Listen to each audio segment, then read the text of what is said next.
Hello student, welcome to online class in Satya Sai inter college. आज हम आपके सामने दोबारा से उपस्थित है फिजिक्स सब्जेक्ट के साथ, और ये हमारा लेक्चर 11 चल रहा है।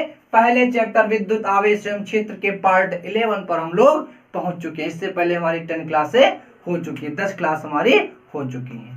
ठीक, उससे पहले मैं बता दूं कि इससे पहले कल वाली जो है थोड़ा नेटवर्किंग समस्या होने के कारण क्लास नहीं चल पाई।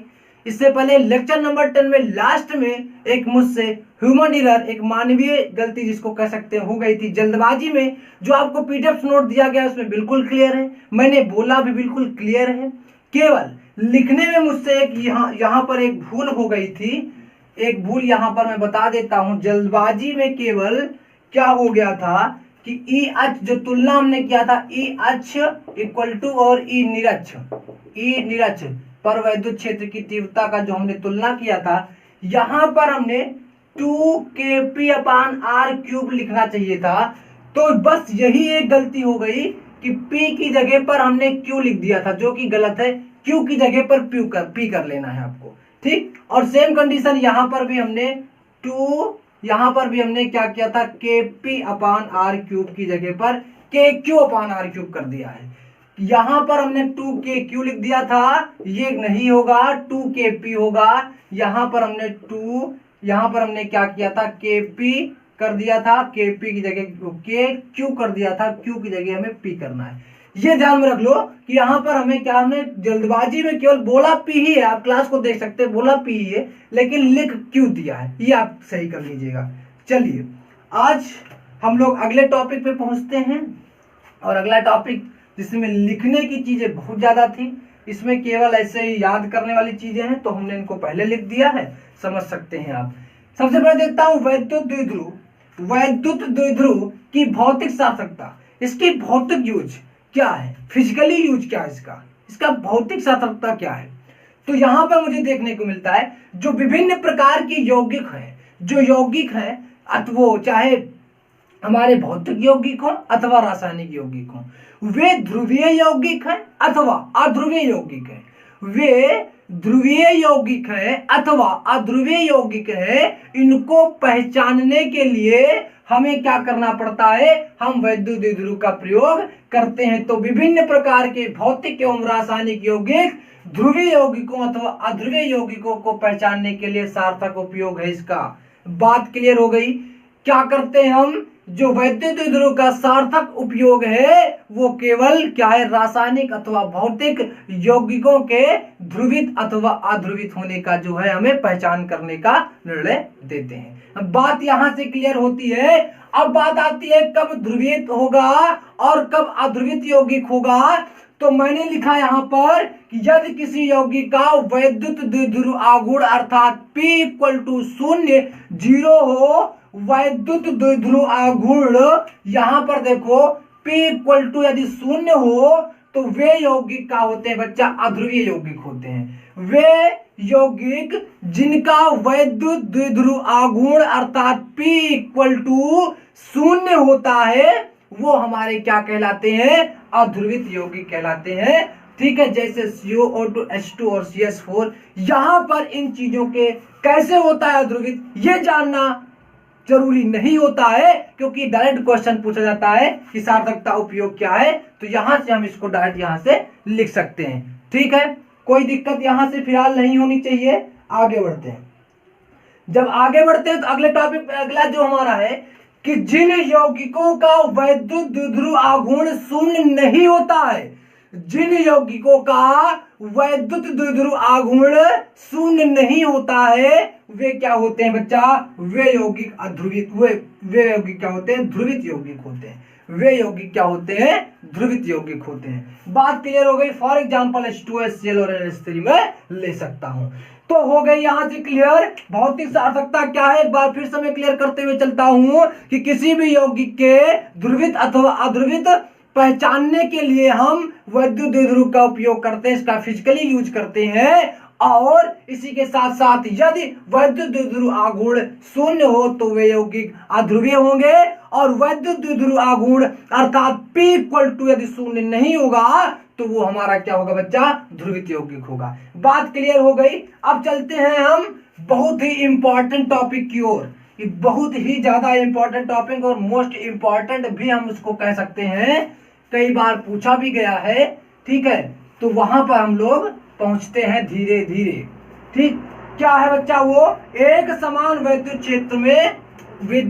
क्षेत्र में क्या होता है, एक समान विद्युत क्षेत्र में द्विध्रुव पर बल आघूर्ण, जो हमारा टॉपिक होगा, एक समान विद्युत क्षेत्र में द्विध्रुव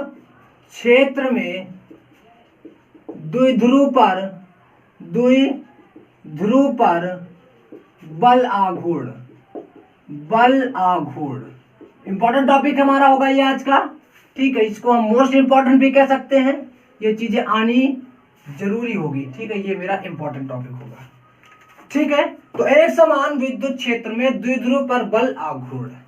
चलो हम मानते हैं कि हमारा जो वैद्युत द्विध्रुव है, देखो वैद्युत द्विध्रुव क्या होता है ये आप लोग बिल्कुल पहले से जानते हैं, है ना। जब दो आवेश एक दूसरे से न्यूनतम दूरी पर, अल्प दूरी पर रखे होते हैं तो वो मेरा क्या होता है, वैद्युत द्विध्रुव होता है, ठीक। तो मानते हैं हम कि यहां पर एक मेरा प्लस का, यहां पर एक माइनस का क्यू आवेश है और यहां पर मेरा एक प्लस का क्यू, यहां पर मेरा एक प्लस का क्यू आवेश है, ये एक वैद्युत द्विध्रुव का निर्माण करते हैं। और इनके जो बीच की दूरी है बच्चा वो कितनी है, मैं कई बार बता चुका हूं। 2a मानने का मेरा जो मुख्य उद्देश्य होता है, कैलकुलेशन को आसान बनाना होता है, ठीक। ये और यहां पर एक समान वैद्युत क्षेत्र है, यहां पर एक समान वैद्युत क्षेत्र है, वैद्युत क्षेत्र हमारा एक समान वैद्युत क्षेत्र यहां पर है इस प्रकार से। ये हमारा क्या हो गया बच्चा, एक समान वैद्युत क्षेत्र हो गया, ठीक। ये हो गया हमारा एक समान वैद्युत क्षेत्र, तो ये मेरा हो जाएगा E वेक्टर। बात यहां से क्लियर हुई? इतना जल्दी से बताओ, इतने में किसी को कोई दिक्कत है? यहां पर इसको मैं हटा करके ये हो गया मेरा प्लस का क्यू, ठीक। तो दो आवेश एक दूसरे से क्या है, 2a दूरी पर रखे हुए हैं और एक समान वैद्युत क्षेत्र हमारा क्या है, एक समान वैद्युत क्षेत्र हमारा है, ये मेरा है माइनस का क्यू, ठीक। एक समान वैद्युत क्षेत्र हमारा है, ये थोड़ा सा छोटा कर ले, हाँ ठीक है, एक समान वैद्युत क्षेत्र हमारा है। तो यहां पर मैं लिखता हूं एक लाइन, देखिए कि ये जो है, जो वैद्युत क्षेत्र है, बात समझिएगा, वैद्युत क्षेत्र जो हमारा है और जो हमारा वैद्युत द्विध्रुव है, ये एक दूसरे से हम मान लेते हैं बच्चा कि थीटा कोण पर रखे हैं। कहां पर रखे हुए हैं, थीटा कोण पर रखते हैं। लिखते हैं हम इस बात को कि माना, तो मैंने लिख दिया इसको कि माना एक विद्युत द्विध्रुव एक समान विद्युत क्षेत्र ई में कोण थीटा पर रखा है, एक समान विद्युत क्षेत्र में कोण थीटा पर रखा है। बात क्लियर हो गई यहां से? इतने में किसी को कोई दिक्कत जल्दी से बता दो मुझे भाई, जल्दी से बता दो यहां पर कोई, किसी को कोई दिक्कत? तो ये बल आघूर्ण जो होता है, यहां से एक बात हम और समझ करके चलते हैं। बल आघूर्ण हमारा 11 का टॉपिक है, ठीक। ये दोबारा से यहां आपको देखने को मिल रहा है, तो इसमें तो समस्या नहीं होनी चाहिए। हाँ, यदि आप वहां पर नहीं पढ़े हुए हैं तब आपको यहां समस्या देखने को मिलेगी, लेकिन पूरी मेहनत के साथ आपको पढ़ाई करनी है, चीजों को समझते हुए चलना है। जो नहीं समझ में आता है कमेंट बॉक्स में जरूर बताएं, मैं उसे दूसरे दिन जरूर बता दूंगा आपको। बात क्लियर हुई यहां से? ठीक, चलिए। तो वैद्युत द्विध्रुव आघूर्ण क्या होता है, बल आघूर्ण क्या होता है? बल आघूर्ण, वैद्युत द्विध्रुव आघूर्ण पढ़ चुके हो, अब बल आघूर्ण। तो बल आघूर्ण क्या है? किसी वस्तु को ऐसे रखिए, उसको घुमा देना, वस्तु को घुमा देना। फॉर एग्जाम्पल देखिए, ये मेरा क्या है, ये इस प्रकार से एक ये है, यहां पर बल लगेगा तो ये वस्तु इस प्रकार से घुमा दे, ऐसे इसको घुमा दे, तो यहां पर बल आघूर्ण उत्पन्न होता है।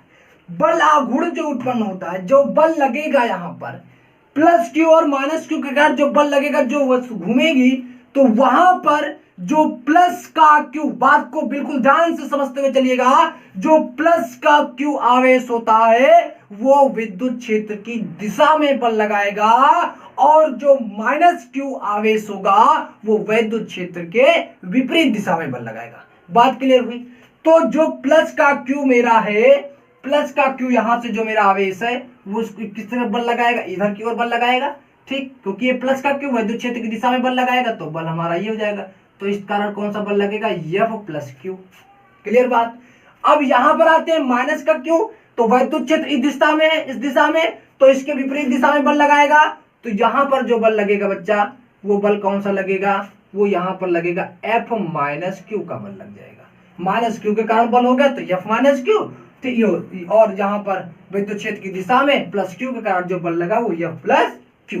बात क्लियर हुई यहां से। मैं फिर से एक बात को दोहराते हुए चलता हूं कि प्लस क्यू जो होगा वो विद्युत क्षेत्र की दिशा में बल लगाएगा, और जो माइनस का क्यू होगा वो विद्युत क्षेत्र के विपरीत दिशा में बल लगाएगा। मैं लिखता हूं इस बात को, मैं लिखता हूं इस बात को,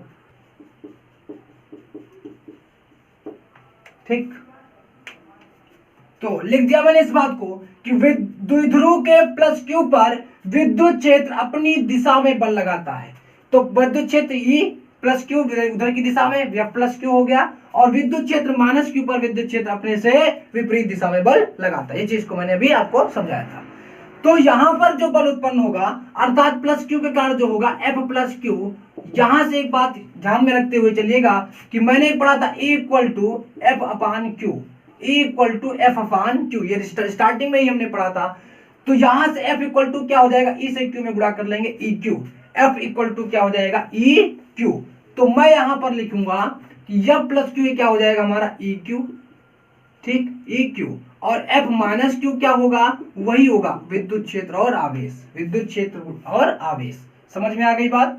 F प्लस क्यू यहां पर बल जो लगेगा E क्यू, और F माइनस क्यू क्या होगा E क्यू। यहां पर जो मैंने लिखा था अभी E equal to F upon Q, ये आप लोग पहले से पढ़ चुके हैं, ठीक है।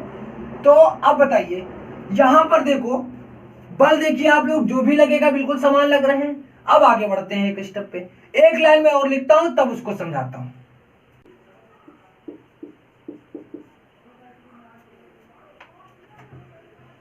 तो मैंने इस बात को लिख दिया कि जो है F प्लस क्यू तथा F माइनस क्यू की दिशा एक दूसरे से विपरीत है, बिल्कुल विपरीत है। ये इधर की ओर बल लग रहा है और इसका इधर की ओर बल लग रहा है, बिल्कुल विपरीत है। ये इधर को बल लग रहा है, इधर को, क्योंकि इस प्रकार से वस्तु है, एक बल इधर को लग रहा है तो इस प्रकार से वस्तु ऐसे घूमे, इस प्रकार से ऐसे वस्तु घूमेगी, ठीक। और क्रिया रेखा, यहां पर एक नया शब्द देखने को मिलता है, एक क्रिया, एक एवं क्या है, क्रिया रेखा भी भिन्न है। तो क्रिया रेखा क्या होती है, जिस लाइन में, जिस रेखा में मेरा बल लग रहा है, तो ये मेरी क्या हो जाएगी बच्चा, ये मेरा हो जाएगा क्रिया रेखा, ये मेरा क्या हो जाएगा क्रिया रेखा माइनस क्यू। यहां पर ये मेरी हो जाएगी क्रिया रेखा, ठीक। क्यों, देखो इस प्रकार से जब ऐसे बल लगेगा इधर की ओर तो इस प्रकार से ऐसे वस्तु घूमेगी, है ना, इस प्रकार से। तो क्रिया रेखा भी इसकी क्या है, इधर की ओर, ये इधर की ओर, तो क्रिया रेखा भी मेरी क्या है, भिन्न है। तो यहां पर जो बल होगा वो क्या करेगा, एक बल आघूर्ण उत्पन्न करेगा, एक बल आघूर्ण उत्पन्न करेगा। तो बल आघूर्ण बराबर क्या होता है, बल आघूर्ण इक्वल टू क्या होता है, ये होता है बल गुणे जो क्रिया रेखा होती है ना, क्रिया रेखा, बलों की क्रिया रेखाओं के बीच की लंबवत दूरी क्या होती है, बल के क्रिया रेखा के मध्य लंबवत दूरी, लंबवत दूरी। अब लंबवत दूरी क्या होती है, लंबवत दूरी क्या होती है, देखो बात को समझिएगा। यहां पर जो ये क्रिया रेखा मेरी है और ये वाली, एक मिनट देखो यहां पर मैं देख लूं कि दिख रहा है कि नहीं दिख रहा है, थोड़ा सा केवल जल्दी से, शायद हल्का सा नहीं दिख रहा है, मैं इसको सही करता हूं। चलिए अब दिख रहा है। तो यहां पर देखिए क्या होगा, जो प्लस का क्यू यहां से, ये इधर की ओर, ये इधर की ओर, जो क्रिया रेखा है उन क्रिया रेखा के बीच की हम लंबवत दूरी लेंगे। लंबवत दूरी मतलब यहां से एक 90 अंश 90 डिग्री की कोण बनाते हुए एक रेखा हम इस पर खींचेंगे, 90 डिग्री का कोण बनाते हुए एक रेखा हम यहां से खींचेंगे, लंब डालेंगे जिसको हम यहां पर कह सकते हैं। तो यहां से ये 90 डिग्री का हम यहां से निकालेंगे। यदि मैं इनको नाम देना प्रारंभ करूं तो ये मेरा हो जाएगा ए, ये मेरा हो जाएगा बिंदु बी यहां पर, और ये मेरा बिंदु हो जाएगा सी। तो अर्थात यहां पर जो बल के क्रिया रेखा के बीच की क्या है, रेखा के मध्य लंबवत दूरी अर्थात BC। तो यहां से मैं लिख सकता हूं बल आघूर्ण को मैं लिखता हूं टाउ से, ठीक है, टाउ नहीं कहिएगा, टाउ से। और बल मेरा क्या लग रहा है, E इंटू क्यू, इसको लिख सकते हैं, इसको कुछ भी ले सकते हैं। तो EQ मेरा बल लग रहा है, और बल के क्रिया रेखा के मध्य लंबवत दूरी अर्थात BC, क्या बच्चा, BC। और मैं अब BC का भी मान निकालूंगा। तो BC का मान निकालने के लिए BC इक्वल टू के लिए क्या करेंगे, देखो अब हम आ जाते हैं त्रिभुज में ABC में। त्रिभुज ABC ये समकोण त्रिभुज है बच्चा, क्या है, समकोण होगा, क्योंकि 90 डिग्री हो गया ना, समकोण त्रिभुज है, ठीक। तो यहां पर ये समकोण त्रिभुज हो गया। जब समकोण त्रिभुज हो गया तो एक चीज बताओ, समकोण त्रिभुज में हम साइन थीटा इक्वल टू क्या कर सकते हैं, साइन थीटा इक्वल टू अगर हमको निकालना पड़े तो हम क्या करेंगे, जल्दी से बताओ, लंब बटे कर्ण करेंगे, लंब बटे कर्ण करेंगे, है ना। और लंब अर्थात BC, लंब का मतलब हो गया बच्चा BC, और कर्ण का मतलब हो गया AB। तो BC का यदि हम यहां पर देखें, ठीक है, तो साइन थीटा इक्वल टू क्या आ जाएगा, साइन थीटा इक्वल टू आ जाएगा BC जो मुझे निकालना है, और AB का मतलब 2a। तो BC इक्वल टू क्या आ जाएगा, साइन थीटा में 2 से गुणा करेंगे तो 2a साइन थीटा। यहां से मुझे क्या मिल गया, BC का मान यहां पर हम रख देते हैं, BC का मान हम यहां पर रख देते हैं। तो टाउ इक्वल टू आ जाएगा EQ 2a साइन थीटा।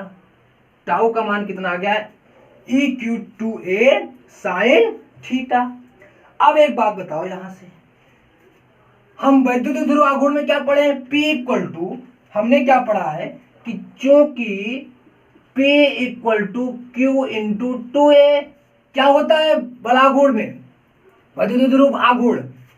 तो वहां पर हमने क्या पढ़ा था कि वैद्युत ध्रुव के किसी आवेश और उनके बीच की दूरी के गुणनफल के बराबर, तो Q इंटू 2a। तो यहां से P, जहां Q इंटू 2a, Q और 2a, इसकी जगह हम P रख सकते हैं ना। तो टाउ इक्वल टू क्या आ जाएगा बच्चा, टाउ इक्वल टू आ जाएगा, ये मेरा आ जाएगा EP sine theta, EP sine theta, क्या आ जाएगा, EP sine theta. Tau equal to EP sine theta. एक बात यहां से मुझे बताओ बच्चा, एक चीज बताओ कि जब आप लोग 11th में यदि लिखा होता था AB साइन थीटा, तो इसको आप लिख सकते थे A क्रॉस B, इस प्रकार से लिखते थे कि नहीं, वेक्टर लगा के इस प्रकार लिख सकते हो। तो यहां से भी हम लिख सकते हैं कि टाउ इक्वल टू, यहां पर ये भी हम लिख सकते हैं कि tau equal to E vector लगा के क्रॉस P, ये भी हम यहां पर लिख सकते हैं, ठीक है। तो E क्रॉस P ये हो गया। अब आ जाते हैं कुछ स्थितियां देख लेते हैं हम, कुछ स्थितियां देख लेते हैं।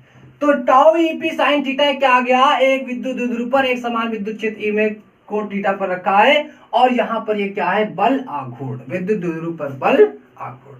समझ में आ गई बात, इतने में कोई दिक्कत नहीं होनी चाहिए। अब आते हैं केस पे, केस 1 चलते हैं, स्थिति 1, केस 1, स्थिति 1 पे आते हैं। स्थिति 1 पे आते हैं, यहां पर क्या है, देखो यहां पर ये एक समान विद्युत क्षेत्र है, एक समान क्या है बच्चा, विद्युत क्षेत्र है, ठीक, एक समान विद्युत क्षेत्र है। और यहां पर एक जो है विद्युत द्विध्रुव है, विद्युत द्विध्रुव कौन सा, यहां पर है -Q, ठीक है, और यहां पर है +Q। समझ में आ रहा है ना बात को, यहां पर क्या है -Q और यहां पर क्या है +Q। ये हमारा विद्युत द्विध्रुव, ये हमारा हो गया एक समान विद्युत क्षेत्र।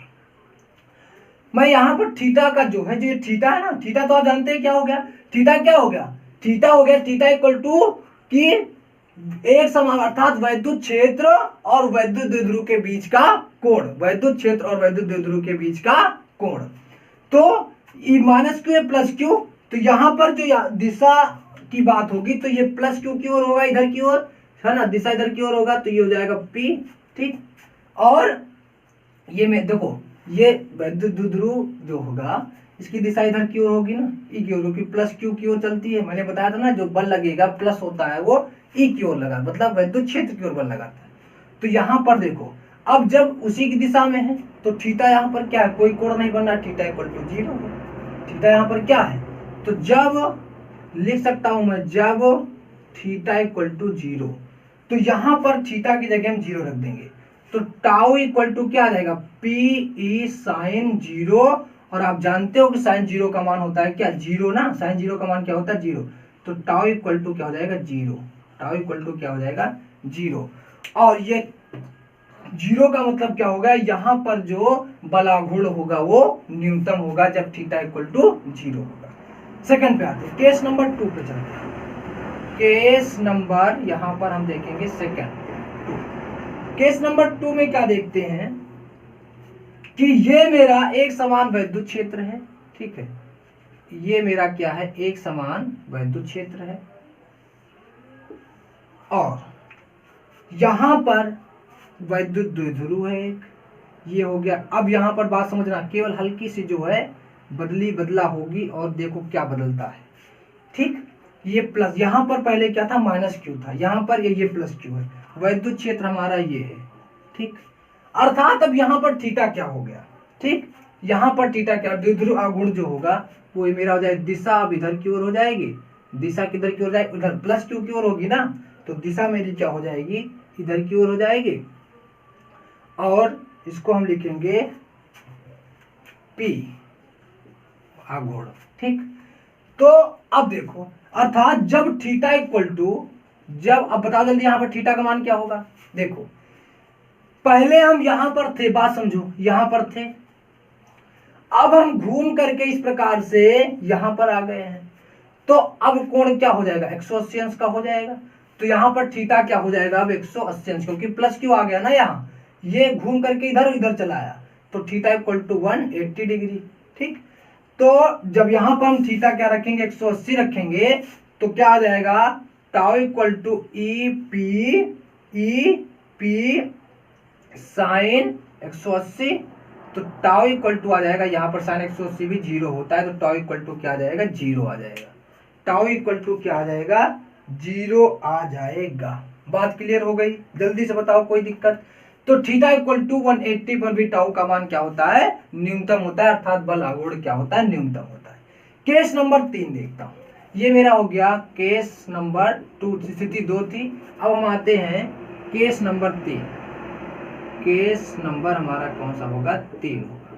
यहां पर भी वही एक समान वैद्युत क्षेत्र है, एक समान क्या है बच्चा, वैद्युत क्षेत्र है, ठीक, एक समान वैद्युत क्षेत्र।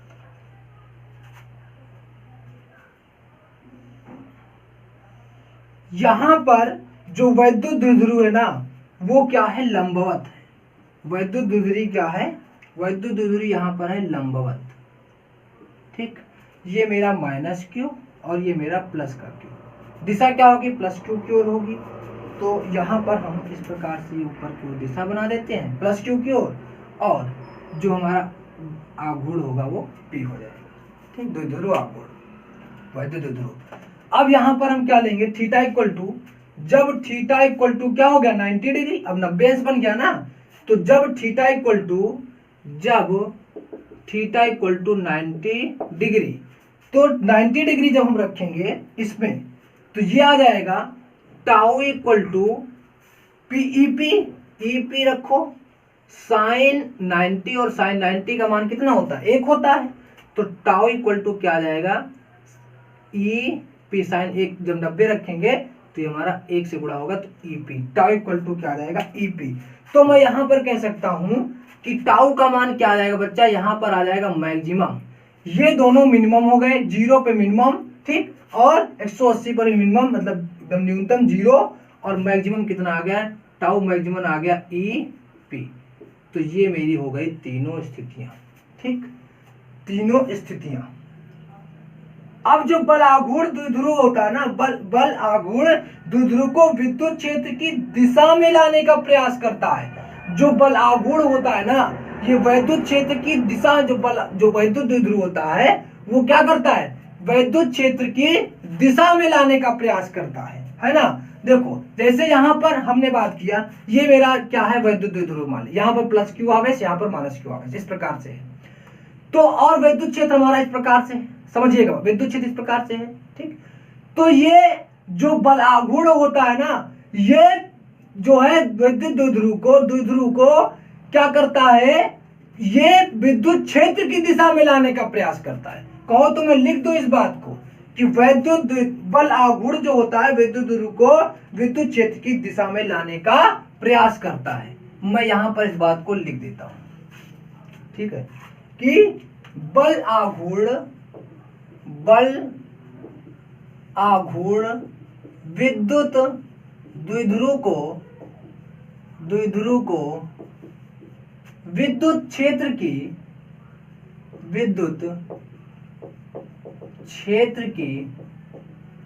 दिशा में लाने का प्रयास करता है। इसको लास्ट लाइन में हम लोग लिख सकते हैं, ठीक। तो यहां से ये टॉपिक हमारा जो है वो समाप्त हो गया। कौन जल्दी से रिवाइज करवाएं, जल्दी से बिल्कुल कर लेते हैं। तो मान लेते हैं, माना है विद्युत द्विध्रुव एक समान विद्युत क्षेत्र ई में कोण थीटा पर रखा है। ये एक समान विद्युत क्षेत्र, ये विद्युत द्विध्रुव एक दूसरे के थीटा कोण पर रखा हुआ है। तो विद्युत हमने बताया था प्लस क्यू जो होगा उसका बल किस लगेगा, विद्युत क्षेत्र की दिशा में, और माइनस क्यू जो आवेश होगा उसका क्या लगेगा, बल विद्युत क्षेत्र के विपरीत दिशा में। तो विद्युत ध्रुव के प्लस क्यू पर विद्युत क्षेत्र अपनी दिशा में बल लगाता है, तो F Q equal two into Q, और ई इंटू क्यू क्यों आया, विद्युत क्षेत्र गुणे आवेश क्यों आया, या सबसे पहले हम लोग पढ़ चुके हैं, E equal to F upon Q से। द्विध्रुव के माइनस क्यू पर विद्युत क्षेत्र अपने से विपरीत दिशा में बल लगाता है, तो यहाँ पर भी वही बात होगी, क्योंकि हमें विद्युत क्षेत्र गुणे आवेश ही लेना है।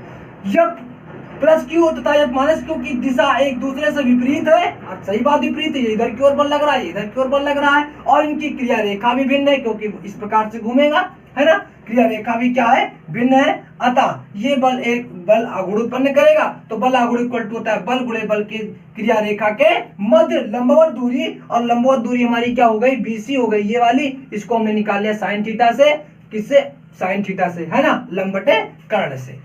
और तो यहाँ पर हमने ये मान निकाल के रख दिया। उसके बाद साइन थीटा का मान कैसे निकाला आपको पता है, तीनों केस हो गए। पहले केस में थीटा इक्वल टू 0 हो गया, दूसरे केस में जब प्लस क्यू घूम करके इधर आएगा तो 180 अंश का कोण बन गया, तो यहाँ से हमने क्या किया, 180 ले लिया, यहाँ पर भी टाउ का मान 0 आ गया, और केस 3 में भी हमने क्या किया, लंबवत लिया, तो यहाँ पर टाउ का मान सबसे ज्यादा मैक्सिमम आ गया। बात क्लियर यहाँ से, ठीक है। और एक चीज जो सबसे लास्ट में लाइन मैंने लिखा कि बल आघूर्ण विद्युत द्विध्रुव को विद्युत क्षेत्र की दिशा में लाने का प्रयास करता है। तो उम्मीद करता हूं कि क्लास समझ में अच्छे से आई होगी। कोई दिक्कत है कमेंट बॉक्स में जरूर बताएं, और क्लास कैसी लगी ये भी कमेंट बॉक्स में जरूर बताएं, ठीक। जिससे क्या होता है, थोड़ी सी और ऊर्जा मिल जाती है हमको पढ़ाने में, है ना, क्योंकि सपोर्ट जब मिलता है आप लोगों की भाई, तभी तो मजा आता है पढ़ाने में। सपोर्ट नहीं मिलेगा तो बिल्कुल पढ़ाने में कोई मजा नहीं आएगा। उम्मीद करता हूँ अच्छे से पढ़ाई चल रही होगी, क्योंकि और आप लोग लॉकडाउन का बिल्कुल सदुपयोग करिए, इसका दुरुपयोग नहीं करना है। त्याग करके ही पढ़ाई की जा सकती है, क्योंकि जानते हो आप कि सांस को लेने के लिए भी सांस को छोड़ना पड़ता है, सांस को लेने के लिए भी सांस को छोड़ना पड़ता है। तो यदि आप किसी चीज को अपनाना चाहते हैं, यदि आप अपनी शिक्षा को उच्च स्तर तक ले जाना चाहते हैं, तो आपको कुछ ना कुछ त्याग करना पड़ेगा, और त्याग करके ही पढ़ाई करनी पड़ेगी, अन्यथा आपको कुछ समस्याएं देखने को मिल सकती हैं, ठीक है। तो मैं उम्मीद करता हूं आप लोग बिल्कुल अच्छे से पढ़ाई करेंगे, नोट्स बनाएंगे, क्लास को जरूर देखेंगे, पीडीएफ से ही नोट्स ना बनाए। मैं बार बार कहता हूं क्लास को देख करके ही नोट्स बनाएं, जिससे समस्या आपको नहीं होगी। मैं कहता हूं एक बार क्लास को पूरा देख लीजिए, उसके बाद पीडीएफ नोट्स आपको मिलती है। क्लास आपको देखने के बाद तुरंत भी नहीं मिल जाती। मैंने 1-2 दिन बच्चे परेशान भी हुए, आप लोग परेशान हुए, तो देखने के 3 घंटे बाद, जब आप क्लास देख लेते हैं उसके लगभग 1 से 1.5 घंटे बाद आपको पीडीएफ मिल पाती है, ठीक है। तो क्योंकि पीडीएफ अपलोड करने में समय भी लगता है थोड़ा सा, तो क्योंकि अब मैंने क्लास अभी पढ़ाया, इसके बाद हमको बनाना पड़ेगा। अब इसको हम बनाएंगे पूरा, भी अपने हाथ से हैंड राइट नोट्स अपने हाथ से लिखेंगे, उसके बाद ही आपको प्रदान करेंगे, ठीक है। तो इसलिए मेहनत करके पढ़ाई करते रहिए। मैं आपके उज्जवल भविष्य की कामना करता हूं। उम्मीद करता हूं आप लोग अपने शिखर पर, अपने लक्ष्य पर जरूर से जरूर पहुंचेंगे। आज की क्लास यहीं समाप्त करते हैं। घर पर रहिए, सुरक्षित रहिए और खूब खुश रहिए। धन्यवाद।